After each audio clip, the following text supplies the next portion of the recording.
How come you were able to do that? Well, because I've lived with it all my life, and it was just what everyone else is doing. I didn't want to be abnormal. I wanted to you didn't want to be abnormal? No, even though I knew that I would be bad. You don't want to be defined by your weakness. You don't want to be, No. oh, that's John with his weak left side. Yeah. That's not how you want to be described. No. That's not how you want to be known, as the person at the back that's Yeah. holding everybody else up. So how do you become a person of worth in your eyes? Because in my eyes right now you're a person of worth because you're sharing like this. Well, I instantly go to lose weight, become stronger, get So better. you become a physical specimen. Yeah, exactly. Hypothetically, we're saying you could trade your life that you've got right now to be a physical specimen, but an arrogant one that laughs at people that are overweight. Would you trade what you've got now for that? It would be very tempting. Because you're a kind, considerate, loving, gentle person. You'd pack that all in. I would lose John. I would grieve for John. Yeah. I would grieve for John. And you saying that makes me think I should love myself more as I am and not try and be anyone else. Hi there, I'm Gary, and I run GLC Counselling here, and I'm with John, an ex-client. And we're trying to spend some time looking at different subjects. We've looked at the mask and the boomerang. Today we're going to be looking at self-esteem, but in the lead up to this video, John and I have been thinking about that if we go off topic or off theme, we want to allow that to naturally happen rather than to pull ourselves back to the topic, because we want to be as natural and engaging with each other as possible rather than keep drawing ourselves back to a particular topic. So we're going to start off talking about self-esteem, but then we see where the conversation leads us. Yeah, cool. So what do you think, John, when you think of the word self-esteem? What comes to your mind? Well, I instantly go to the fact that I've got a low self-esteem, I'd say. So what does that mean if you were to unpack it rather than a dictionary definition? So what does a low self-esteem mean to John? I think it's how I see myself, and how much value I can offer the world. What I've got to say is of any importance to anyone. I would rank those things as fairly low in my own head for a variety of reasons. Yeah. So how would you go on to unpack that? So you would say to me, I've got a low self-esteem. I don't offer that much to the world, or you have these list of questions as kind of an example that you've got a low self-esteem, but I'm left with the question, why? Or what makes up John's low self-esteem? So where did it come from? Why have you got a low self-esteem? Yeah, I think, certainly it's developed over the years. I think for me, obviously now it's an issue of my weight. It plays into my self-esteem, definitely, because I don't feel, physically I don't feel sort of light and flexible and able to sort of move very well. But also for me, I've got as I've said in previous sessions, I've got a sort of weak left side, which has meant that I can see a clear physical difference between myself and pretty much everyone in the world. So in my head, I've always seen everyone else able to do a lot more things physically than I've been able to do all through my life.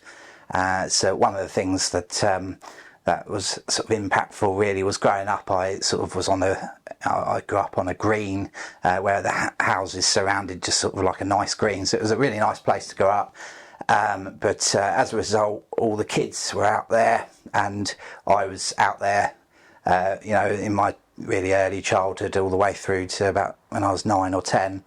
I remember just feeling really bad in comparison when they were playing sport, and football in particular was a big one where I remember sort of getting laughed at a lot for my inability to play good football.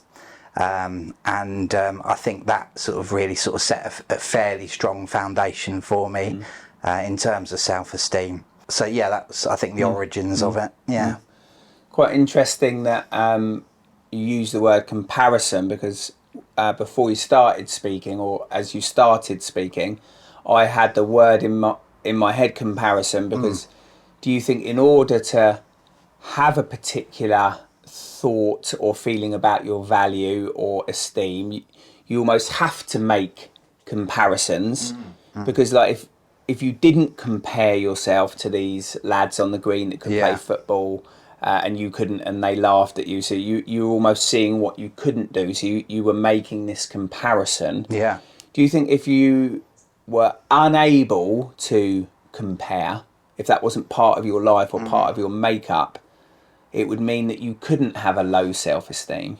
I think you're right, actually. Yeah, if I was just me on this whole planet, there would be no one to compare with, and I'd be completely content. No, and you would just be you, and you'd have your weak left side, and there would still be elements of, like, if I was trying to do something physically, I'd think to myself, this is really annoying, my left side's not working as it should. So there would still be elements of annoyance which would probably lower it still. But I think you're right. I think a lot of it does come from comparing myself to someone else and thinking everyone else, and stereotyping as well is a big thing. Like, everyone else is better than me. It's not just like one person necessarily. It's like the whole world feels better than me in a lot of areas. Yeah. And how do you get from I've got a weak left side, and that means that I can't play football that well on the green and people laugh at me? How do you get from there to the whole world is better than me, and I'm at the bottom of the pecking order in terms of the whole world? How do you get from the green to the whole world? I think we've previously discussed I'm a fairly all or nothing sort of person, so I sort of tend to sort of think in sort of extremes, so I think it's partly a sort of a flaw in the way I think, but also it's experience as well. So not just the green, but literally everyone I see is doing things that I feel like I can't do as well. So even like climbing a fence or something like that, or still playing football is I find really hard. In fact, I find it worse now, being heavier and stuff and older. So I think history has taught me that most other people are better than me, and therefore that lowers my self-esteem socially, and therefore I lower my value about myself, and I don't want to sort of share as much socially as I probably could do if my value was higher up in so almost like the whole thing closes you down. That's right. So, which is, I mean, obviously it's quite sad to sort of say that, really, but that is the reality of it. I mean, I was at a social event this week with some work colleagues, and I wasn't feeling confident particularly. I mean, I tried to put on a confident front where I could, but I also find that a lot of people sort of talk socially about things I just don't care about as well. I'm not a big, I don't really care for small talk. I feel a bit disinterested about what most people talk about on a small talk sort of level. I like this type of conversation. I think I'm just wired to sort of go in a bit deeper, and I prefer this type of conversation. I get something out of it, whereas I find small talk just boring and I don't connect with it. I don't, I find I don't watch things that they watch on TV. I haven't travelled to the places they've travelled, that type of thing. So it's, I find that I've got little to contribute. Contribute in a social situation, which again further lowers my self-esteem. And also I'm a bit of an overthinker, really. I like to sort of go away. I'm an introvert, so I like to go away, think quietly about stuff, and then come back with like a polished solution. If you had a polished solution, yeah, if you had something to contribute and it felt polished, yeah, would that cause your esteem to rise? I think so, yeah. So is it that it's unpolished sometimes when you feel that you speak, that it affects your self-esteem? Yeah, that's right. It's that I don't feel like I've got a good enough answer. I can't think of it. Yeah, you're not performing. Yeah, I'm not performing. I find my mind is fairly slow, really. Like I can, once if I go away and think something through really hard, I can then come back and I sound clever because I've really thought about it. Would you then feel proud of yourself? Yeah, I would feel proud. Yeah. But when I'm in the moment, I don't think clever on my toes, if that makes sense. Yeah, and that leaves you feeling like, so if the other result left you feeling proud, that if you go away, think about something and you can get it polished, and then the end result is feeling proud of yourself. If you happen to think on your toes and you haven't got the polished response, how does it leave you feeling? So if you deliver something that you believe or feel is unpolished to somebody, what impact does that have on you? How does it leave you feeling? I start talking down to myself. I start saying, "Oh, that was Internally." I start instantly saying, "Why did I say that? You fool! I should have, kept quiet. I've now looked like a complete idiot in front of my friends or colleagues." So having had a bit of experience with that, that's why I tend to stay quiet in social situations, because I think, well, if I'm not saying anything, I'm not going to say anything stupid. Yeah, you don't want the internal voice to kick in. No. So you think if I'm quiet, I give no opportunity for that voice, that internal voice, for me to turn against myself and start attacking myself. Yeah, I'll be quiet and I can fend that off as long as I'm quiet. Yeah, but as soon as I open my mouth, I'm going to then start to criticise myself if it's not polished. Yeah, that's right. And if I open my mouth, often my self-esteem drops. But if I stay quiet, it sort of stays stagnant. Or stable, should I say, not stagnant. But equally, I feel frustrated that I'm not offering anything. Because I think, well, actually, I do have something to offer there, but I don't have the confidence to say something. So in this last week, I had a few, like, we were in a big team meeting with work, and people were asking for ideas at the front, and I had a few good ideas, but I just didn't have the confidence to speak, partly because I was feeling a bit rough as well. I was feeling a bit ill, so that also was thinking, I don't want to make myself look like a fool if I don't articulate it well enough, and I cough and that type of thing. So it's all playing into it, because I'm sort of seeing a negative future in a way before it even happens. Yeah, you're almost predicting the outcome. Yeah, but you did say, just as you started to open up there, you said, I do have something to offer, which is kind of a little bit opposed to this sense of I've got a really low value or self-esteem, or I'm not good enough, or I've got nothing to offer. Yeah. You use this phrase, well, I do have something to offer. So you know that you do. Yeah. But maybe it's just how it comes out. Yeah. No, it's I think that's partly it. Is because I do have something to offer, but what have you got to offer right now? What have you got to offer me? Well, that's a good question. Right now, I guess I've got to offer my thoughts about how I'm feeling. That's what I'm here for, really, in a way, to hopefully help other people to see that they're not in it on their own, that other people have these same sort of deep thoughts that they don't necessarily let out. So you've actually got a lot to offer. Yeah. And you fundamentally, what you've got to offer me is John. Yeah. Yeah. How does that feel as I say that to you? Fundamentally, what you've got to offer me is John. What goes through your mind as I say that? As soon as you said that, the thought of self-love comes up, because when you say that, it gives me sort of a bit of a wave or a hit of love in a way, not lovey-dovey love, but sort of love that I'm okay. I don't need to sort of try and be anything else that I'm not. You don't need to offer me someone that's not John. No, I can just be me. I can be relaxed. Yeah. Whereas a lot of the time I'm putting myself under a huge amount of pressure. You can't be John because John's flawed. He's slow. He's a slow thinker. He's rubbish at physical stuff. You can't be John. That's what my mind is almost constantly saying to internally. Yeah, so you must be somebody else, but you can't be John. Yeah. So at the moment I say what you've got to offer me is John, you feel that release of, actually I can offer John then. Yeah. I can offer myself to Gary. Yeah, it's almost like a big weight off my shoulders. I sort of want to just sort of like sigh in relief that I don't have to be anything else. When you say that, it's like, oh, relief. I don't have to try and be anything that I'm not. I can just be honest. I can be open. I can share my flaws. I can share all the rubbish that I feel like I've got on my shoulders, that type of thing.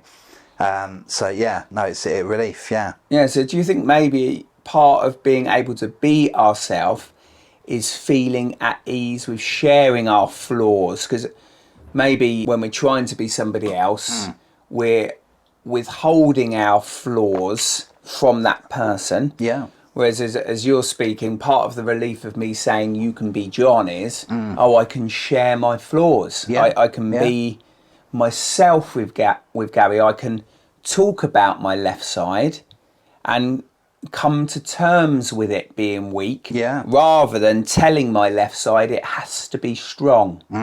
Yeah.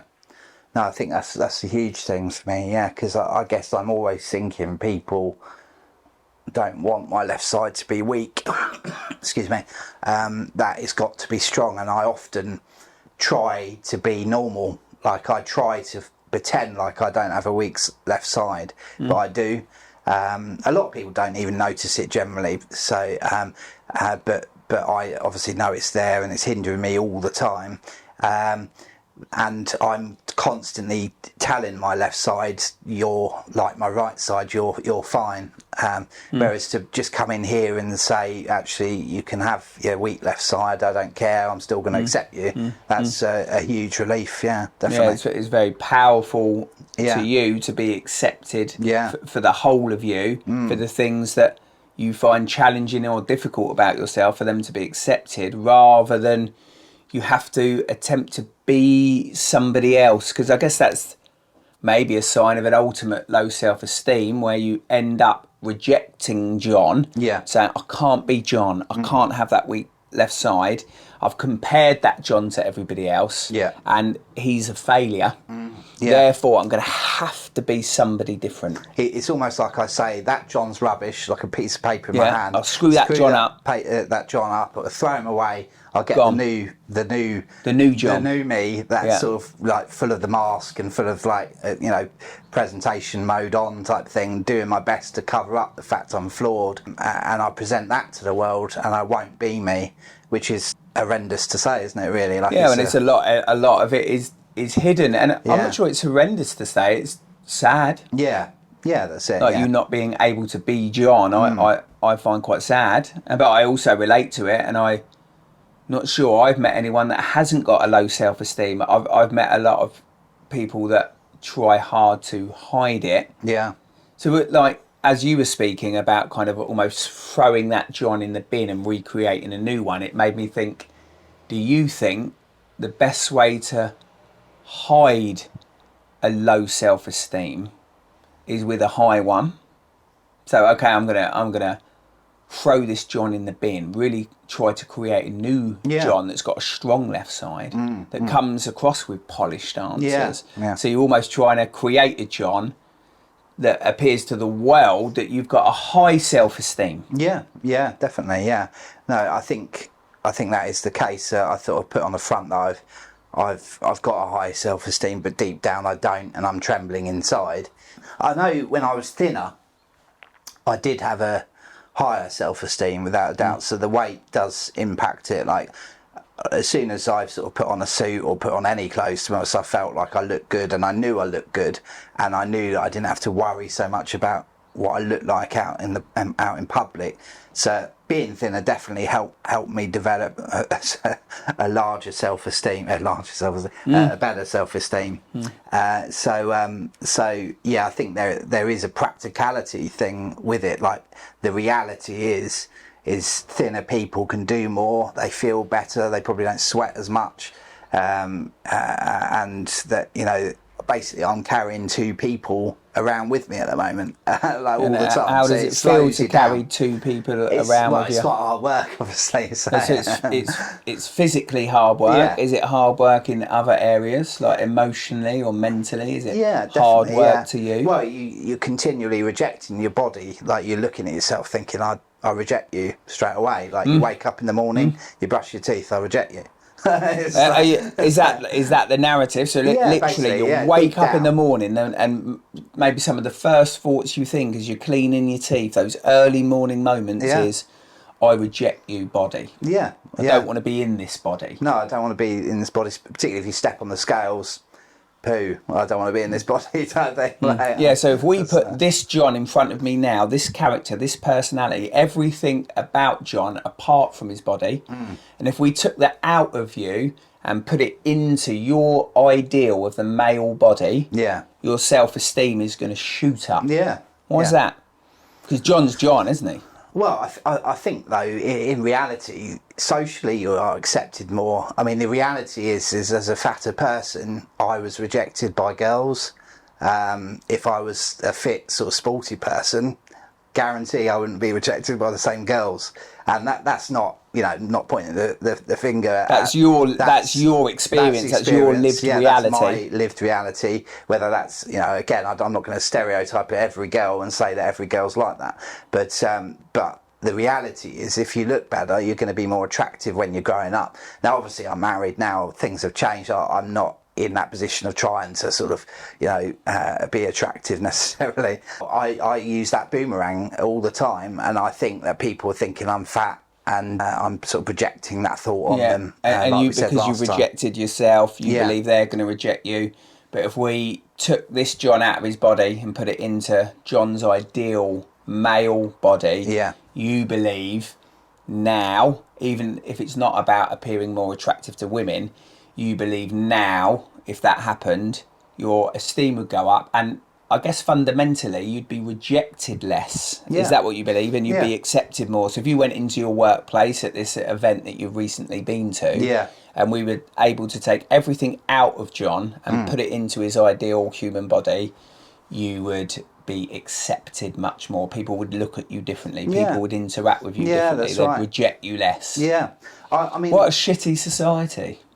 Yeah, it is. Whether I'm accurate in my judgment, I don't know, but that's my perception. Like, I've often thought that being a fatter person, people speak to you in a different way, almost like whether this is me just thinking. Well, go with it, John. Yeah, go with it might be me just fabricating this thought, but it feels like people sort of speak down to you, like, oh, poor you. It's okay.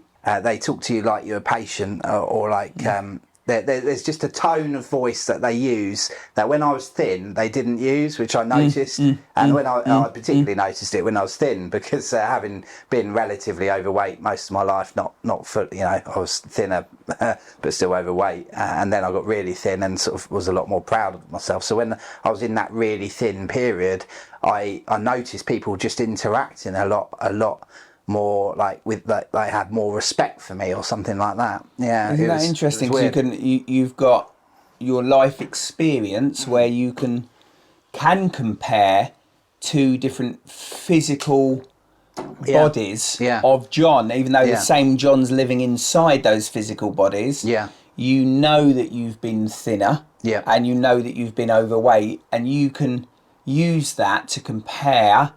Well, when I was like this, people interacted with me in a certain way. And now I'm like this, people interact with me almost like feeling sorry for me, or they're there, John, or that somehow exactly that you're less than them. Yeah, I'm less than them, and also I think because I limp and that, I'm obviously not physically great. I've always been seen as. But I remember walking back from a school trip, and the teacher saying, "Well, if Jonathan can do it, you can all do it," type thing. So, and being at the back of the line as they said that, put down as the person that was the worst. I mean, I remember climbing Mount Snowdon, and I was at the back of 40 other people in my youth group. They were like mountain goats climbing. Well, not mountain goats, but they were ahead of me, and I was at the back because of my left side, and I've gone skiing, like, on the slopes in Folkestone and things, and I remember thinking everyone else is, functioning so much better than I am. What a tremendous amount of determination and perseverance to do that. Knowing about your weak left side, knowing that you'd be at the back. You could have opted to stay at home in your bed. How come you went and climbed Snowdon, knowing that you'd be at the back? Oh, well, I mean, I think as a young person, I've thought this through myself. I think as a younger person, I tried to do things more. I thought to myself, huge determination and perseverance. I couldn't do that, John. If I knew I'd be last at something, I couldn't do that. How come you were able to do that? Well, because I've lived with it all my life, and it was just what everyone else is doing. I didn't want to be abnormal. I wanted to you didn't want to be abnormal. No, even though I knew that I would be bad, I wanted You'd be to at the back. Try to do what everyone else. It's how did you experience yourself as you used that phrase? I didn't feel want like to be crying abnormal. in a way, like, well, it's very. because, it hit me very powerfully. I didn't cry, but I almost felt like crying. Yeah, I felt a wave of emotion. Yeah. That's why I wanted to check in with you, because that really hit me. That word abnormal. I didn't want to be, and it's welling up now, isn't it? Yeah. I'm not sure if I will cry, but I do feel emotional because I just desperately want to be like everyone else, and that's been the narrative in my mind all the way through growing up. Yeah, so you were there at the back, but you didn't want to be at the back. No, I wanted to be the front. I wanted to be the one that people noticed. Yeah, so being at the back, you notice less, even though the person pointed out, or maybe you are noticed at the back, but you're noticed for what you don't want to be noticed for, because the person pointed out you don't want to be like John at the back here. And the reason why I can remember it now, being 37 and went on that walk when I was probably 8 or something like that, is because that feeling hit me. I don't want to be the one at the back. Yeah, I don't want to be, if Jonathan can do it, everyone, you should be able to do it. Yeah, you don't want to be seen as that person. No. So that's where my low self-esteem comes. Yeah, the tone's changed a bit, isn't it, in the room? Yeah. What are you feeling in this moment with, like, the idea that, I don't know, members of the public might watch this and that phrase abnormal suddenly hit you and you welled up emotionally and you're sharing in this way? How are you feeling? Yeah, it feels good to sort of let it out and put it together, consolidate those thoughts, and so there's a release of being able to say it. Yeah, definitely. I was at the back. Yeah. I was pointed out. Yeah. And I don't want to be pointed out like that, and I feel abnormal. Yeah. And I want to be at the front. Yeah, I want to be recognised for being the good that you can or do. Yeah, that's it. Yeah. You don't want to be pointed out for you don't want to be defined by your weakness. You don't want to be oh, that's John with his weak left side. Yeah. That's not how you want to be described. No. That's not how you want to be known, as the person at the back that's holding everybody else up, defined in that moment by that arsehole that said that. Yeah. Yeah. I like to just feel like I've got some worth, really. In terms of I can be the leader, I can be the strong one, whereas I've always been the weak one. Yeah, and again the emotions. Yeah, I've always been the weak one. I want to feel like I'm a person of worth. Yeah. So how do you become a person of worth? In your eyes, because in my eyes right now you're a person of worth because you're sharing like this. Not everyone shares like this. No. But in your eyes, how do you become a person of worth? Because that's much more important than what I think. Well, I instantly go to lose weight, become stronger, get better. You become... So, yeah, I want to move up that line. Yeah. I want to get back to Snowdon. Yeah. And I don't want to be the person that's at the back. Yeah. I want to be physically fit, stronger, lose weight, somehow do something with my left side. So when I'm in a group of people again and we're climbing Snowdon, it's not me that's pointed out for being at the back. I'm at the front. Yeah, I'm a physical specimen. Yeah, exactly. I want to be a physical specimen. Obviously, if I really wanted it, I would do something about it, and I do try my own little ways of doing things. But when I've gone to the gym before, I've been laughed at by my friends. Like, why are you here? You're in the wrong room, mate. So if because what strikes me, John, and I don't know whether I'm going to say what other people are thinking as they watch this. So you're at the gym, you're the overweight person. There are people there thinking, what on earth are you doing here? And they're being they're laughing at you, or they're being judgmental towards you. Maybe they're physical specimens. I'm thinking to myself, I'd rather know John. I'd rather go out for a beer with John, because I don't want to be relating to and spending time with people that are absolute physical specimens, but treat people like that. Yeah. No, I know there are people that are absolute physical specimens and treat people really nicely or kindly. Yeah. But if you're a physical specimen at a gym and an overweight person comes in and you're laughing at them, I've got no interest in being a friend with that type of character. No. Yeah. Yeah. Would you trade your life to be a character like that? So if would you though? So you've got a chance to be a physical specimen, but you're gonna be. And we're not saying that all physical specimens are like this, but if hypothetically we're saying you could trade your life that you've got right now to be a physical specimen, but an arrogant one that laughs at people that are overweight, would you trade what you've got now for that? It's a very good question. Be honest. I feel like I might do, yeah. You might because do. I wanted it so much, like for ages. Like as in, I've wanted to be better physically for ages. So you not just weight, but my left side. Yeah. So you change your character for that. It would be very tempting. Because you're a kind, considerate, loving, gentle person. You'd pack that all in. This is just highlighting to me how much pain you've had to go through. Yeah, through how you view your physical appearance. I've often said that I'm a high maintenance person, a low maintenance body. So, like, I think I probably would, to be honest. Yeah, you trade it all in. I think if I didn't have my left side, I probably would be a different person altogether. I reckon I'd be better. What, a person that you would view as a person of worth, a person of value. You'd have a higher self-esteem. I probably would be cleverer because I went blue, and it probably affected my brain as well as my left side. So I'd probably be a lot snappier, a lot cleverer, I reckon. Better at small talk, yeah, even though you don't like small talk. Yeah. So yeah, I think I'm ashamed to say that I think I probably would trade that in. I mean, if I could see what that ideal specimen would look like, and if he had a incredibly bad character, I would like to hope I wouldn't choose that. But equally, the thought of being like that is very tempting. Yeah, very appealing to you. Yeah. Although fundamentally, I want a good character though. Yeah, and we're not saying that.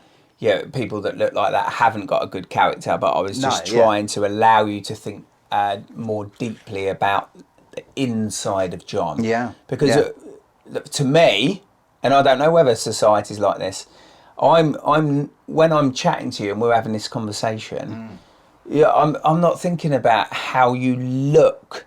I'm interacting with John, the inside of John, who you are. Yeah. Like I see your body, and this is probably me looking at the physical body too negatively, almost like as a shell. It's just like something you inhabit. Yeah. But I'm having a relationship with John, with the inside parts, of you. Yeah, that's right. Yeah, I think in society we are very surface level, aren't we? Well, how often are you looking at my body in this conversation, or thinking about I'm having a conversation with a body? Yeah, not at all. No. Not at all. So yeah, but for whatever reason, I've always ranked that as important. Which I think there is a lot of pressure to look good, isn't there, in the world? And I think that's where it's come from. Like it's everywhere, literally everywhere. Yeah. No, interesting. Yeah. Well, thanks very much, Gary. Yeah. We I guess time-wise, we're limited by time, but we could definitely go a lot deeper and explore a lot more. So, I mean, what stands out to me is like our subject was self-esteem. Yeah. And in no time at all, really, it moved on to your physical body. Yeah. And how that has a direct impact, maybe more than anything else. Yeah, definitely. On your self-esteem and your value. Yeah. So much so that you'd be willing to trade in your character to have this amazing physical body. Yeah. Yeah. So you could boost your esteem. Yeah, that's it. Yeah. I'd be gutted.